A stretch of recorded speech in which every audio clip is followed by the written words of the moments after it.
WCLN 1170 Radio and Cable Channel 16 are pleased to present We Should Know, hosted by J.W. Simmons, an upbeat, informative look at people, places, and issues facing our community. This education-based analysis of issues will remain positive and informative as we consider closely what we should know. Ladies and gentlemen, welcome back. We Should Know is on the air. I want to thank you for being with us today. Also want to remind folks for our show last week, hopefully shortly you'll be able to pick that up on YouTube. Dr. Hill was with us. We talked about audiology and some of the new kinds of innovative technology that has been found and discovered with the research operation she's working with up in the RTP area. I want to move today to something that is should be, I guess, on everybody's mind, and that is education. The 1st of August, August 29th, school starts back, and we have with us Dr. Stuart Blunt, Clinton City Schools. Dr. Blunt, I thank you for being here. Thank you for taking your time to be here. Oftentimes folks think about school starting back on the 29th, but for you it started back, I don't know if it really ended, but it started back some weeks ago. It did, and I appreciate the opportunity to be here. And the summer has been fast moving, lots of work taking place, and getting excited about the students coming back. Well, and you know, there's many things that I think that a lot of folks, when they hear education or they'll think about, well, I got to get my child to school at a certain time, I got to do certain things. I want to kind of review very quickly. I know you came to Clinton 2012. It seems like those 4 years have gone relatively fast. Been a lot of accomplishments in your life. When you started here, it was Stuart Blunt. Now it's Dr. Stuart Blunt. You've made some great strides. But Clinton City Schools is interesting in many capacities in that you've got a little over, 3,000 students now, about 200 plus teachers that you work with each and every day.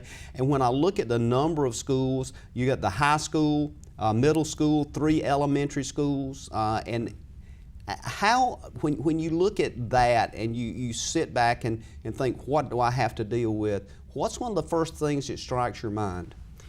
I think the first thing is, how can we continue to fine-tune our customer service component in our school system, regardless of the level, whether it's at an individual school, whether it's transportation, whether it's out of a district service. Are we meeting the needs of the students and the parents that we serve each day? And not only do we meet those two stakeholder groups, but are we meeting Clinton and Sampson County as a whole? Are we providing a service that folks want to be a part of? And it's important for us to continually assess that to make sure that we're meeting those needs. Out of that $23+ billion budget the state approved, a huge chunk of that money goes to public schools in the state. The challenge, I've talked with a number of people, the challenge is to bring our students onto some par level with learning, not only nationally but internationally. And public schools in the United States has had some comments made over the past few months. You've heard them, everybody has it. We're at substandard compared to the world and those kinds of things. Talk to us about what that means and what is that kind of comparative data that we should be looking at, or maybe that we're not looking at. Well, I think, I guess first of all, I think an important component of that is that there's a lot of great things taking place in public education in North Carolina. Depending on the topic and depending on the location in our state, it's going to vary naturally with anything that you deal with, different cultural scenarios that are located in our state. But I think when you look at public education and you look at what it offers and the many things that it offers outside of the 4 walls of a classroom, teaching students team building through extracurricular activities, those are all components as well.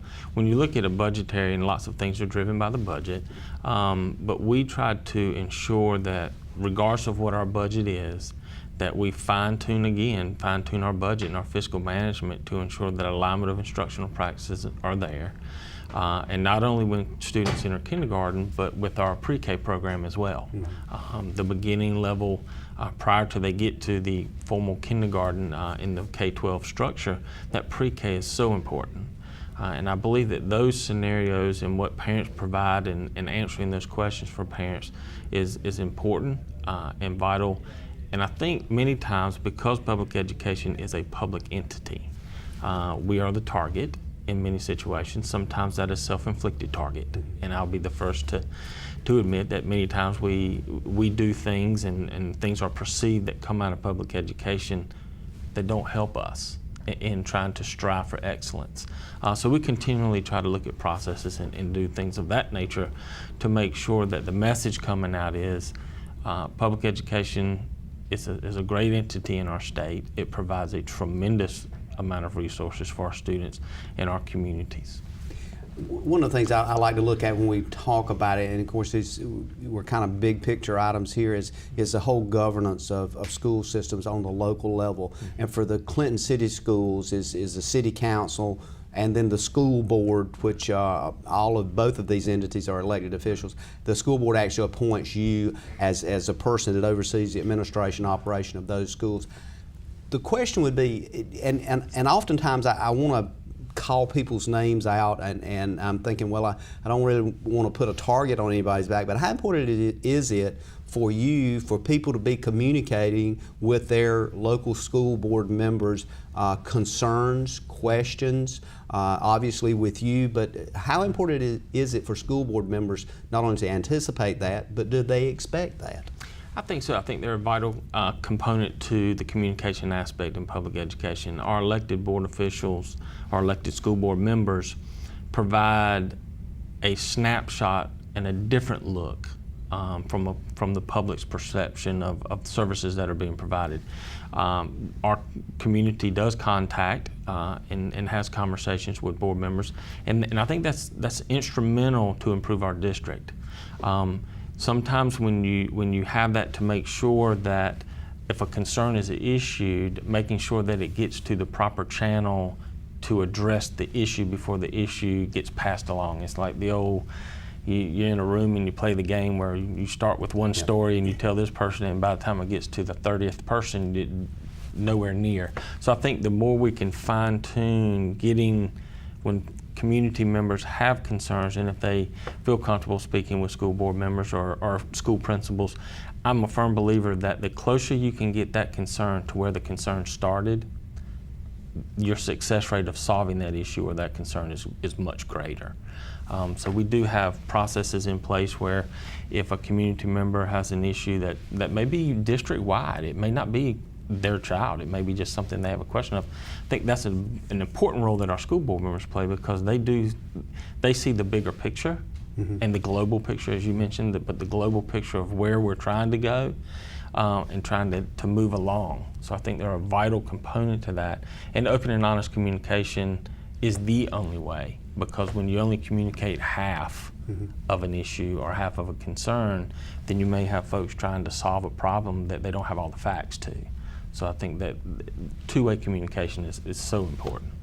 And I think there's another piece of that discussion that's critical for the communication piece as well. It seems that we're kind of in a period in society, and I don't know that it hadn't been there the whole time, but it seems to be more predominant now, this whole issue of diversity. And the other word I would use would be assimilation, which some folks, I guess are social psychologists, thinking folks would say they're kind of anonyms. One means one thing, one means another. But are we able to sustain the important piece of what we are as a country and have a hard, fast, I guess, identity as it relates to our culture, and also have an assimilation factor to understand that we all have to work within the same kind of melting pot to create what we are as a country? That seems to be a huge discussion I'm seeing on the big stage and even on the small stage. I think the diversity component is the beauty of public education. I think when you look at, you sit back and you look at what we do and who we serve, it is truly representative of multiple cultural differences, and beginning to allow folks to understand the positives that come out of each of those cultures or ethnicity groups, and we can all learn from that. I think it takes all those pieces, and I think that's again the beauty of public education and what it offers. And naturally, there are other choices when you look at education, but there are also, when you look at those, many times there are constraints that exclude different populations or exclude different scenarios or services, not necessarily people, but services that can be provided. So I think when you look at public education, it truly does provide an opportunity for citizens, young citizens, to understand how the complexity of the U.S. works, and not only the U.S. but internationally as well. But before we go to our first break, and I'll give you a quick question here, this whole idea of assimilation, we're seeing to some degree in some areas kind of a dual language process going on in the United States, and particularly that has confronted education, and that's the Spanish communication versus English, and most governing entities now are very strongly encouraging assimilation into English as the primary language. Do you see us sometime in the future of having two different languages to function with? I think we already are seeing that. I mean, when you look at English as a second language and the number of students that we serve in Clinton, and also Dr. Bracey does in the county system as well, the diversity that comes in just from the language component, we already do operate with those two here.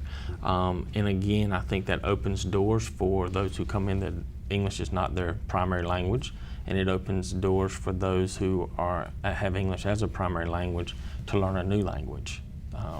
So I see it as a positive, and I see that it brings rich cultural differences that everyone can benefit from. We're going to go to our first break, and when we come back, I want to kind of get into some of the, I guess, bullet items that a lot of folks have seen on the news, or if they have watched or read any forum information on education, they have seen some of these statements. And I just want to get your feedback on some of these key issues that is not only facing Clinton City Schools, but facing public schools throughout North Carolina. And I can think of no one better to address that than Dr. Stuart Blunt right here in Clinton. So we're going to take a break. Ladies and gentlemen, we thank you for being with us. We're talking with Dr. Stuart Blunt. We'll be back in just a moment. Call a friend, tell them to tune in. We'll be back in one moment.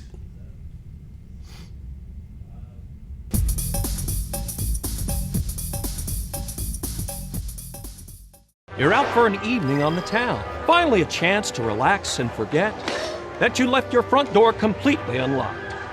Fortunately, you just installed a security system from Star Communications. With just your cell phone, you can check on your house, lock it down, light it up, and get back to relaxing. You forgot to put Buster in his crate. Unfortunately, we can't help with that. Security and automation from Star Communications. Call today to find out more. Ladies and gentlemen, welcome back. We Should Know is on the air, talking about at least one of my favorite subject to talk about is education. We're talking with Dr. Stuart Blunt. City of Clinton Superintendent Dr. Blunt since 2012. He's been here, came to us from Scotland County, assistant superintendent there, did a great job. In fact, such a good job, City of Clinton brought you up here, so you're moving up in the world. I want to kind of, I guess, segue from our first segment and move to some of the demographic issues that exist within your school district. And in looking at some of that, and these numbers, you kind of can correct them for me as I go through them, but particularly we're looking at gender ratio. It's pretty much equal male-female. Demographic issue, black 40%, white 32%, Hispanic 19%, American Indian 4%, Asian Pacific Islander 1%, and other races make up about 5%. The interesting part of that as well is 71% of the students receive free or reduced cost lunches. Put all that in perspective for us as we talked and segued back into this second section. We were talking about culture and the importance of diversity. What does all those numbers mean, and how do you deal with that from an administrative point of view to make sure everybody gets to the table, whether it's a free lunch or not a free lunch, right, and everybody gets an equal, and I'm going to underline this word, at least in my phrase, opportunity? Right. And the numbers are pretty close. I mean, our population from a demographic standpoint has, for the last several years, hovered around those same percentages. Some of the challenges that come with that in the communication aspect of it is, because of cultural differences, we find ourselves many times communicating things from one cultural angle, and not angle is a bad item, but experience, and sometimes it misses the mark with a different cultural group. So we have to continue to focus from an administrative standpoint, from a district perspective, from the school board through all school level leadership, district leadership, and from our classroom leadership, truly understanding the complexities that students bring and the language barrier that also may bring. Some of the strategies that we continue to try to work on is making sure that our professional staff also represents that cultural difference and that demographic difference. That is an area, quite honestly, that we in Clinton City continue to struggle with. Our professional staff does not represent those numbers. If you were to break down the breakdown of teachers and support staff, and that's a challenge. And that's a challenge that we continue to try to improve upon. Some of that is influenced by opportunities outside of, what does Clinton have to offer to young professionals coming out. And our chamber's doing a great job in working on some of those with the young professionals group. And that's beginning to draw in some folks that gives them something to do outside of work. And we as an organization monopolize folks' time essentially truly during the day, but what does Clinton have to offer and what does Sampson County have to offer for young families to move here and to be a part? And it becomes even more challenging when you look at the cultural differences and getting individuals in the field of education, that the African American population, the Latino population. So those are challenges, and I think when you look at across the state, we're not by ourselves. Clinton's not sitting on an island and we're the only ones having these issues. It occurs in Wake County, where they have 175 schools. So Charlotte-Meck goes all the way to northeastern North Carolina. They experience the same types of difficulties. Doesn't mean that we need to stop trying to improve that. But that is a challenge, and quite frankly, it's one that we continually turn to and will need to continue to turn to our community and the outreach with those populations so that we understand the cultural differences, so that our services that we provide meet their needs. And the needs are very different, from educational needs to just day-to-day living scenarios that each student that we serve brings. This issue came up in discussions with economic developer John Swope. I've had John on. We've talked with other economic developers. You mentioned Chamber of Commerce. All of it builds into the perception of what we have to offer. Are we able to reach? Do we have the funding that we're able to reach and offer all those things that we need to assure that we're meeting all of those cultural, economic differences? I did mention the 71% free lunch, and a lot of folks would go, "Well, I don't understand that. We shouldn't be doing that." But the reality is, if you got a child that hadn't had breakfast in the morning, that has a nutrition issue for whatever reason it may be, that's pretty strong to whether that child is going to not only behave well or even stay awake during the class. That's right, and I think you touched on a very important point with economic development. Schools are an extremely important part of the economic development of a community. And the issue of nutrition, and yes, we do have that percentage is right on. And when you look at those students, and some of that is funded through federal dollars that come out of DC with child nutrition programs. But in Clinton, we've had the opportunity to also participate in other nutritional situations to help with that need. Through our child nutrition program, each student, regardless of their socioeconomic level, can receive a free breakfast each morning.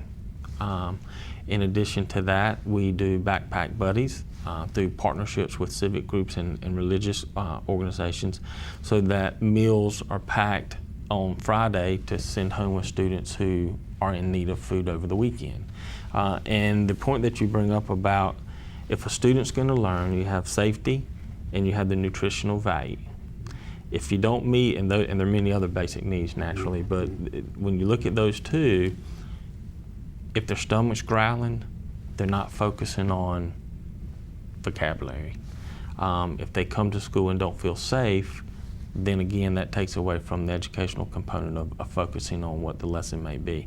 So those are things that are kind of what I view as hidden important factors that ultimately influence what the general public sees when it comes to accountability measures. And they're not testing. necessarily part of a line item somewhere. They're not. And it takes many, and I think lots of the things that we address from a cultural diversity component doesn't cost money. Some of the scenarios that we need to do is just sit down and have conversations and get a better understanding of the needs, because what one individual thinks is the solution may be completely off, because we've not had an opportunity to sit down at the table and bring in individuals, bring in those who do not have English as a primary language, and understand the difficulty when we send things home. Mm-hmm. And even though we do it in English and in Spanish, well, we're beginning to see many languages other than those two. You know, so what I can comprehend and read in English, I cannot comprehend and read in Spanish. Yet we have a Spanish-speaking population that we need to communicate as well. So we have to look at it globally and through many lenses.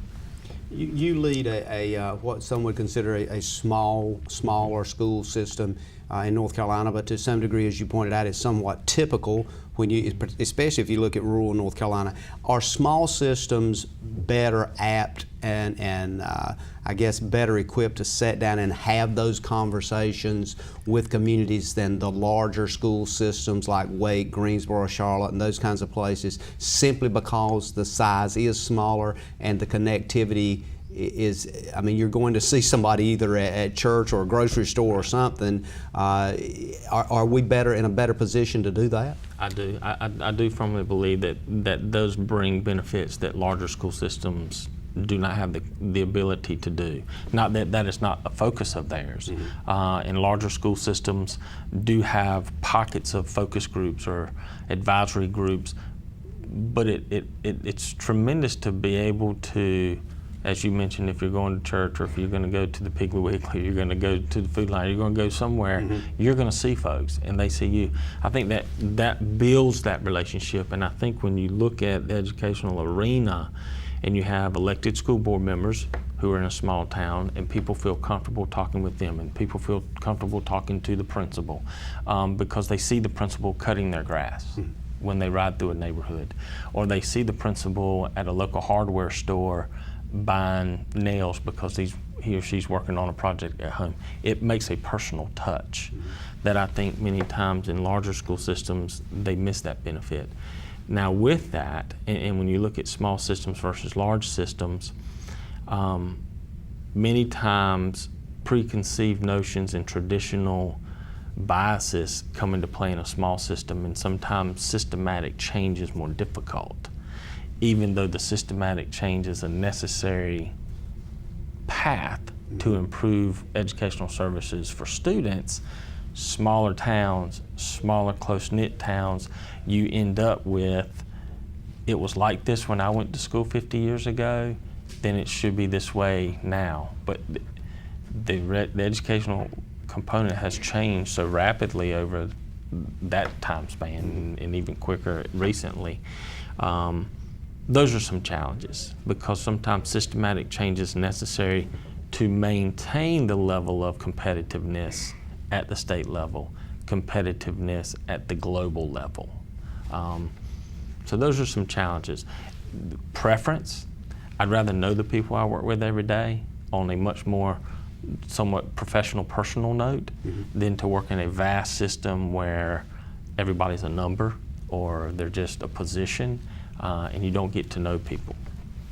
And I think the other thing too is that you have to process those kind of procedural things and ordinances that come down from the state level that are expectations for you as it relates to meeting grade averages or maintaining certain kinds of school scores or teaching certain kinds of math. I think I've heard the new math has changed 5 or 6 times over the past 10 years, and so I've tried to figure out what new math is. We're going to take a quick break and be right back to talk about some additional things with education. We're talking with Dr. Stuart Blunt, ladies and gentlemen. We encourage you to call a friend, stay tuned, and we'll be back in one moment.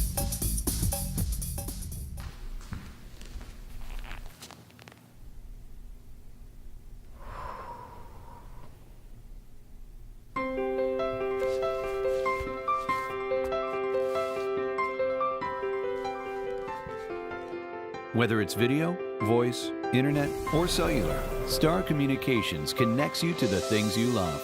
It's what we do and have done for over 50 years.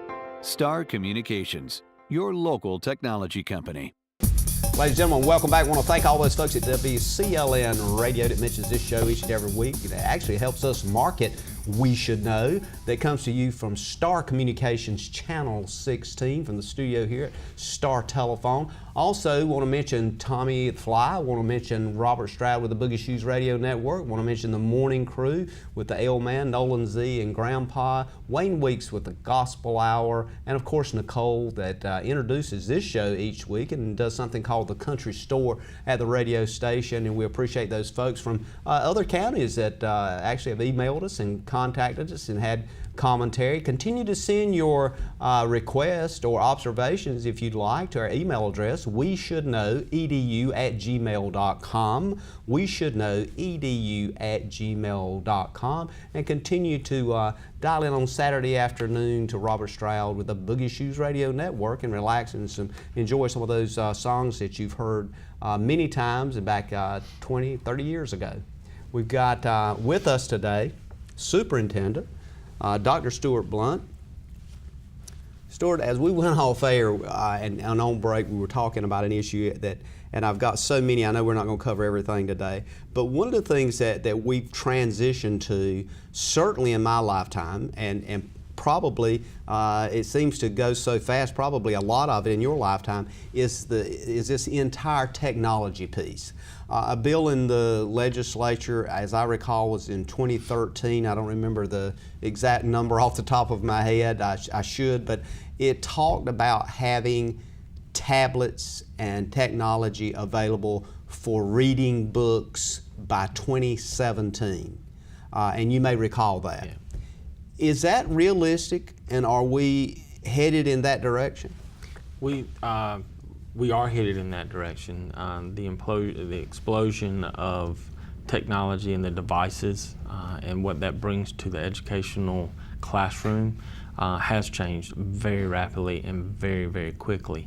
When you look at devices in referencing the going to one-to-one was the buzzword many years ago, one-to-one, where every student would have a technology device and the old textbook that each of us went to school with, and you carried an English book and a science book and a math book.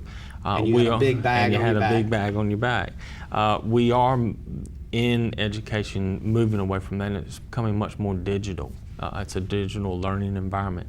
And I think part of that is very positive because it has opened up the doors to global education and to being able to, through a variety, whether it's Skype, YouTube, and there's so many of them that you can use, but through discovery learning opportunities where you can actually tap in, so to speak, to a classroom in another country. So it provides an avenue of learning that many of our parents never were exposed to. Now with that, the unknown typically is the feared portion of things. So the more technology advances and folks are not comfortable with it, then it becomes learning is impeded because, one, they're not comfortable with using that device, that they don't have any personal experience to tap off of. But it does provide opportunities, whether that's in a health science class where they're being able to watch an open heart surgery. If healthcare is the route they want to go, and that may or may not be what they want to do after they see that procedure. Where before that was very difficult to do, but now that's live streamed and you can do those things in agriculture, and which is an extremely important component of Sampson County and Clinton as well. Understanding the animal science and understanding the partnerships we have with the community college here, and partnering with them to provide through technology what a vet does on a farm, and what takes place from the crop industry, and how you seeds and all that. It's very fascinating what it does. However, we also have to remember that although we have that opportunity, there are many basics to education that without those basics, all of that becomes even more cloudy from an understanding component. Teaching students to read, regardless of the technology, it can't teach you to read. So when you look at one-on-one instruction and you look at classroom instruction and what our classroom teachers and assistants do day in and day out to help students read, understand higher order thinking, critical thinking skills, so that when they're dumped into this technology infusion, they understand it from a much greater level. One of the things that I've had a number of different guests with different backgrounds on, and I look at a lot of societal issues now, and as we're talking about technology, there seems to be a growing need either to reinforce or do a better job at understanding basic civics, that is how government works, that there's certain things that happen based on what procedures you are required to work with public schools, with what statutory law you have to work with what criminal law you have to work with. And this is a piece, apparently, when we look at a lot of things that's occurring in our society today, that folks don't understand because they really have control of that through a very aggressive political system, but you can't violate certain procedures or statutes or things that have been put into place as a legal requirement. Is there something in the school system that could be enhanced by technology to help folks understand that? Because it seems to me it's just kind of obvious there's a communication breakdown there somewhere. Well, I would say from a general perspective, society is moving much quicker at technology than the bureaucracy of government. Or the bureaucracy of industry that does have guidelines and general statutes that dictate, whether that's child nutrition programs, whether that's civil rights acts. So I think that the technology, although it has created truly an instant feedback tool, people become frustrated when the procedural component doesn't move as quickly as the social media component. What that does on the backside, in my opinion, it then creates frustration on both sides. There are general statutes that we have to follow, and general statutes that were passed for very valid reasons. Yet when you turn on a cell phone and you can instantly get an answer from Google or from whoever which search engine you want to use, and you say, well, here's the answer. Well, it's not quite that easy. You expect a judicial system to work the same way. That's right, and it doesn't, and that's a good point. When I talk about the bureaucracy and not just public education, the judicial system is also, what it has created in some situations is our inability to be able to truly get to the root of an issue, because all the opinions are formed instantaneously. And then when a decision's made, people made that decision 3 months ago on something they saw, a tidbit information they saw on social media. So it does cloud it. It does complicate things for our teachers. It does complicate things for that level of communication with parents. Because not only parents but children, it is truly instant gratification, and if they don't get the answer they're looking for, they go to social media, where in fact whoever they've contacted to try to get a situation resolved is truly trying to resolve that issue, and then once that issue is resolved, they may or may not have liked it, and it may not been that there was any other choice but that answer. Absolutely. But then, so social then you had media, to combat that. Yeah, social media then gives them an opportunity to find somebody to support their case, and it may not be fact-based. Correct. So I think with that, I want to kind of start a discussion about funding school systems and what the state has done this year, particularly as it relates to teachers' salaries and those kinds of things. Is it headed in the right direction? Have we reached a level that we've made significant improvements? Because as I read through some of the literature, quite frankly, when I get into the guidance that you guys get as to what you can do to try to get that teacher to reach a minimum of $50,000, there's a lot of different lines drawn on the paper I was looking at. Well, and I'm glad you brought that up, because that's the same thing I interpreted when I got the down and dirty of the perceived budget that was passed. We're very grateful for what the General Assembly and those officials that have worked on that budget. Everybody is after them to get a piece of the pie. We're not the only component or industry that is looking for funding through the state. But I think when you look at it, there have been gains in some areas, but there have been status quo in others, and there's been somewhat take it from here and put it over here, and then from a public perception it looks really good. And I think our teachers continue to deserve, for the work that they do day in and day out, a pay structure that is comparable to the job that they do and the time that is spent in that. It continues to be, and nearing many, many years in education, it's always a different flair during election time. And then I think that's been that since the the dark ages. But you know, when you look at, are we making strides? Yes. Is there still room for improvement? There sure is, but not just from a salary perspective, but there's also strides in what we do day in and day out, but there's also room for improvement with that as well. And I think that's something that's going forward is going to be a piece of what we, I guess, have to look at is those dollars, how they're allocated. And to some degree, one article I read talked about this idea of defining what improvement was, which is something I'd like to kind of follow up on when we come back from this break and do a little more in-depth discussion at this whole issue of what standards are and how do we reach that standard and what do they mean. So, ladies and gentlemen, we're fixed to take another break. Seems like this session goes fast when I have Dr. Blunt with us. We get into education and it speeds through very quickly. We encourage you to call a friend. Stay tuned. We're talking with Dr. Stuart Blunt, Clinton City Schools. We'll be back in one moment.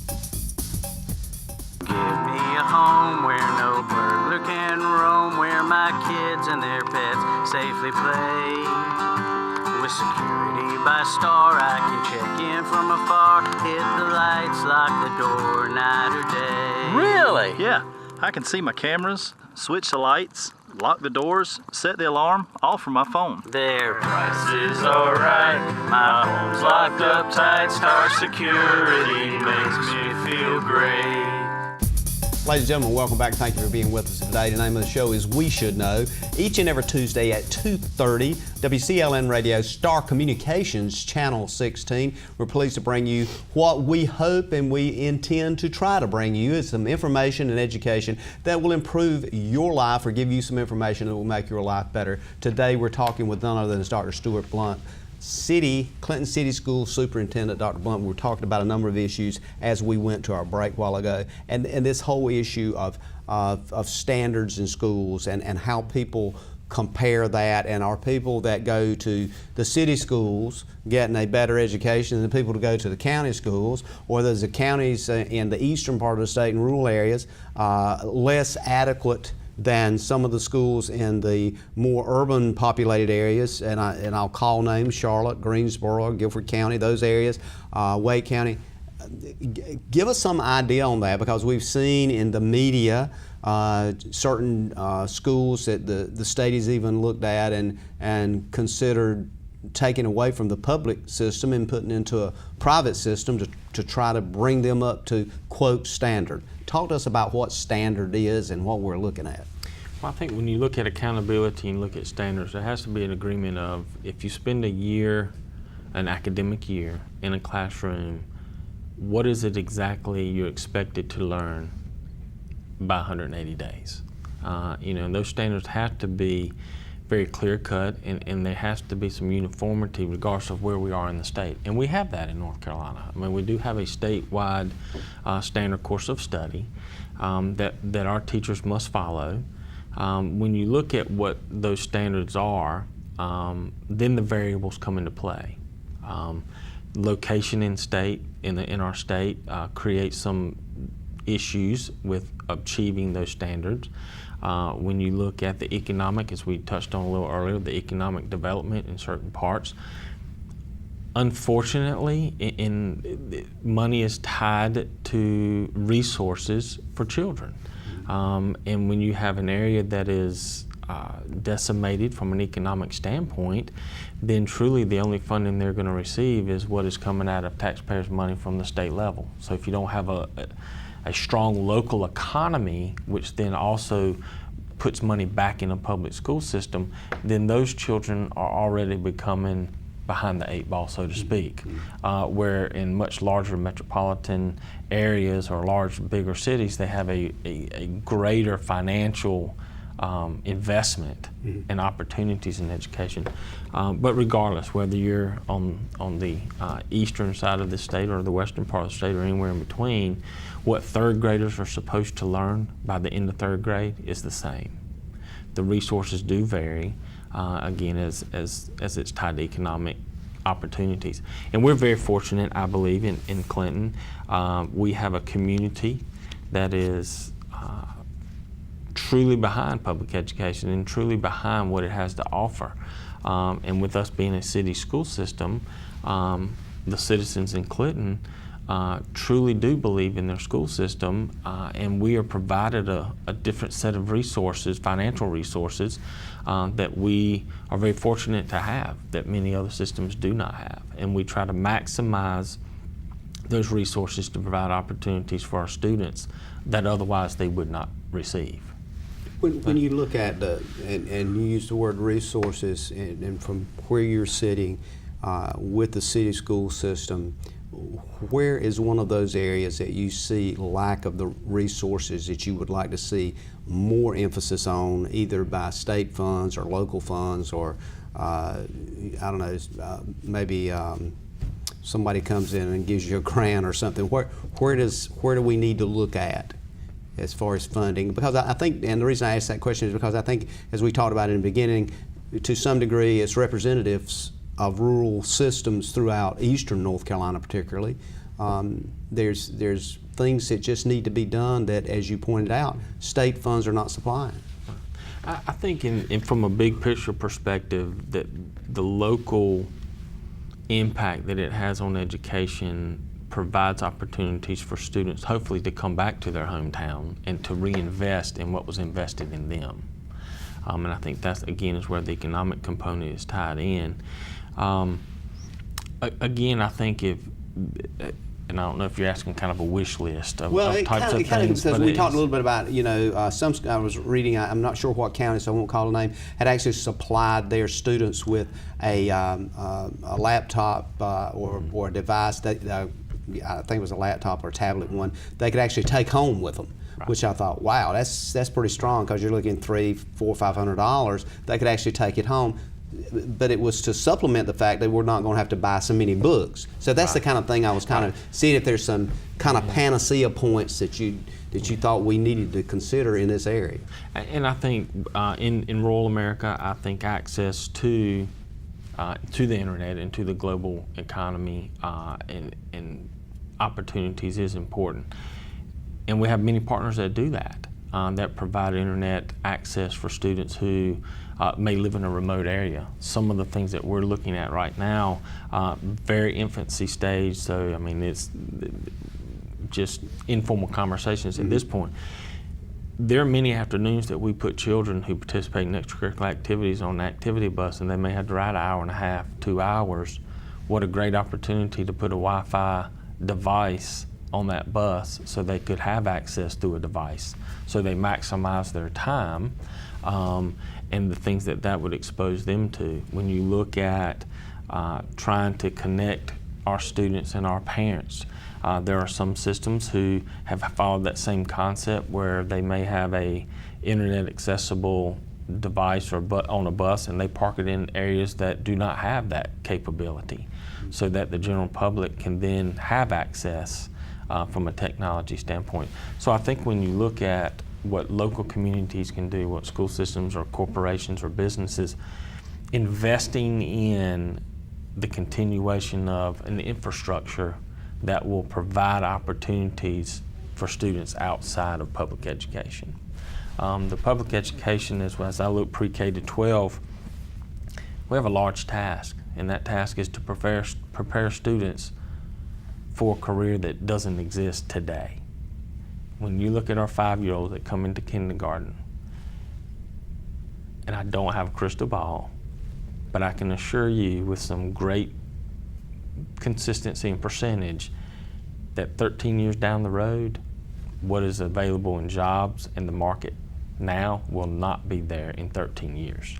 So how do we try to predict and then provide such a large array of understanding and knowledge base that regardless of what they pick, they are somewhat prepared for that career. So anytime that internally with our funding, externally with community investment in education and opportunities through apprenticeships, internships, things of that nature, it's important because we're all in it together, and those partnerships are they're vital. I told you I was going to try to, at the last, give you time to speak to the parents and to your teachers before school actually convenes. If there's some bullet items you need to let them know, so I'm going to turn it over to you to because I know they're going to be calling you if you don't tell them some of these things. So I'm going to give you time to do that. All right. Well, thank you. We're excited again, as you've mentioned early in the show. The first day of school is August the 29th. It's a little bit later than it has been in the past, and we can thank the leap year for that and the calendar law. So it does start on August the 29th. We have a district-wide, each school will be open for orientation on Thursday, August the 25th from 4 to 7. So come out, bring your child and bring yourself, come on out and visit our schools and look at where the classes are going to be. They're comfortable when they're moving, especially if they're moving from one school to another. Try to eliminate some of that fear of what the new school is going to be like. We have an exciting opening ceremony for our district employees scheduled for August the 24th, and that has always been a great kickoff and backed not only in person but financially by our community members. It's a great way to kick off a year, and that will be on August the 24th. School will be here before you know it, and the older I get, the summers move quick and the days move quicker, but it's an exciting time of year. Our teachers have had some time to reflect on practices, and they're excited. Those that I've seen as I visit schools during the summer, there's some teachers that are starting to come out and begin to set up their classrooms and get that fire relit to provide those opportunities. We're excited. I encourage our parents, and even if they're grandparents or community members that may not have their own students in school, please come out and volunteer. See what public education is all about. There's something for everyone to do and to be involved, because it truly is going to take not only those who do it for a profession, but those in our community to continue to move our students forward year in and year out. And they can always visit your website? They can, www.clinton.k12.nc.us. Okay, or call your number at the system office? The district number is 910-592-3132. If you've got questions, we can route you to, it may be a school-based question, but we can route you to that. If you have ideas, and I truly do mean this, let us know. It may or may not work exactly how you see it's going to be, but the community providing us input allows us to ensure that we're meeting the needs of the community at large. Knowing, as you talked about earlier, there are certain processes and general statutes that I have to follow and that I will follow, but being able to explain that and so people have a greater understanding of what we have to offer. Absolutely, and a big thank you for all those folks that have chosen to step up and be board members and serve the citizens of Clinton. And thank you for being with us today. Sure. Thank you very much. Absolutely. Ladies and gentlemen, we've been talking with Dr. Stuart Blunt. We're talking about education today. We have some very interesting shows coming up for the remainder of August. Hope you'll be with us for those as well. Remember, you can reach us at weshouldknow.edu@gmail.com. A big shout out to all of those educators out there today. Thank you for what you do. And another shout out for all the law enforcement officers that protect us each and every day. See you next week on the radio, and may God bless. Thank you for tuning in to this week's episode of We Should Know with host J.W. Simmons. If you have a question, comment, or suggestion regarding this or any episode, please send your emails to weshouldknowedu@gmail.com. And remember to tune in every Tuesday at 2:30 for another informative episode of We Should Know.